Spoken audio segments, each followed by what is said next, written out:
اور جب ان میں سے کسی کو بیٹی کے پیدا ہونے کی خبر ملتی ہے تو اس کا منہ غم کے سبب کالا پڑ جاتا ہے اور وہ اندر ہی اندر گھٹنے لگتا ہے، اور اس خبر بد کے سبب جو وہ سنتا ہے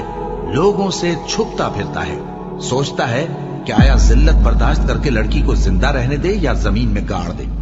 دیکھو یہ جو تجویز کرتے ہیں بہت بری ہے۔ جو لوگ آخرت پر ایمان نہیں رکھتے انہی کے لیے بری مثال ہے، اور اللہ کو صفت اعلیٰ زیب دیتی ہے اور وہ غالب ہے، حکمت والا ہے۔ اور اگر اللہ لوگوں کو ان کے ظلم کے سبب پکڑنے لگے تو ایک جاندار کو زمین پر نہ چھوڑے، لیکن ان کو ایک وقت مقرر تک مہلت دیے جاتا ہے، پھر جب وہ وقت آ جاتا ہے تو ایک گھڑی نہ پیچھے رہ سکتے ہیں نہ آگے بڑھ سکتے ہیں۔ اور یہ اللہ کے لیے ایسی چیزیں تجویز کرتے ہیں جن کو خود ناپسند کرتے ہیں، اور زبان سے جھوٹ بکے جاتے ہیں کہ ان کو قیامت کے دن بھلائی یعنی نجات ہوگی۔ کچھ شک نہیں کہ ان کے لیے دوزخ کی آگ تیار ہے،